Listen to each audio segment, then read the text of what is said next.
సాగునీరు లేక పంట నష్టపోయిన రైతులను ఆదుకోవాలని మాజీ మంత్రి హరీష్ రావు డిమాండ్ చేశారు. జనగామ జిల్లా దేవరుప్పల మండలం చింతాబాయి తండాలో హరీష్ రావు పర్యటించి ఎండిపోయిన పంటలను పరిశీలించారు.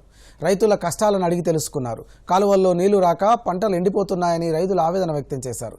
ఈ సందర్భంగా హరీష్ రావు మాట్లాడుతూ నీటి నిర్వహణలో కాంగ్రెస్ ప్రభుత్వం వైఫల్యం వల్ల వేలాది ఎకరాల్లో పంటలు ఎండిపోతున్నాయని విమర్శించారు. గోదావరిలో నీళ్లు ఉన్నప్పటికీ ప్రభుత్వం రైతులకు అందించలేక చేతులెత్తేసిందని మండిపడ్డారు.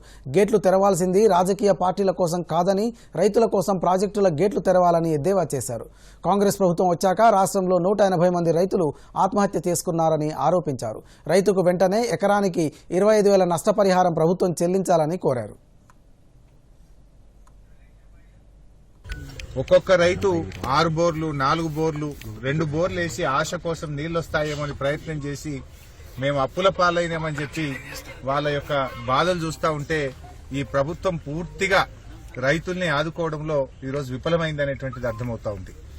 ముఖ్యంగా రాష్ట్ర ప్రభుత్వం గోదావరి నదిలో నీళ్లున్నా కూడా దేవాదుల ద్వారా నీళ్లు పంపింగ్ చేసి రైతులకు నీళ్లు ఇవ్వడంలో ఇవాళ పూర్తిగా వైఫల్యం చెందింది. ఇవాళ వాళ్ళు 6 గ్యారంటీల్లో రైతుల కోసం చెప్పిన ఏ ఒక్క హామీ కూడా కాంగ్రెస్ పార్టీ అమలు చేయలేదు. ఆనాడేమో ఎలక్షన్ ప్రచారంలో అరచేతిలో వైకుంఠం చూపించిన కాంగ్రెస్ అధికారంలోకి వచ్చిన తర్వాత రైతులకు మాత్రం మొండి చేయి చూపించింది. డిసెంబర్ 9వ తారీఖునే 2 లక్షల రూపాయల రుణమాఫీ చేస్తామన్నారు. ఇవాళకి 100 రోజులు దాటింది. బాండ్ పేపర్లు రాసిచ్చిండ్రు, నోటరీ డాక్యుమెంట్లు తెచ్చి ప్రజల్ని నమ్మిచ్చిండ్రు, మోసం చేసింది. ఇవాళ ఆ రోజేమో బాండ్ పేపర్లలో ఇంటింటికి తెచ్చి ఇగో మేము ఎక్కంగానే మొదలే 2 లక్షలు మాఫీ చేస్తామన్నారు. ఇవాళ 100 రోజులు దాటినా ఒక్క రూపాయి రుణమాఫీ చేసిన పరిస్థితి లేదు, ఒక అడుగు ముందుకు పడ్డ పరిస్థితి లేదు.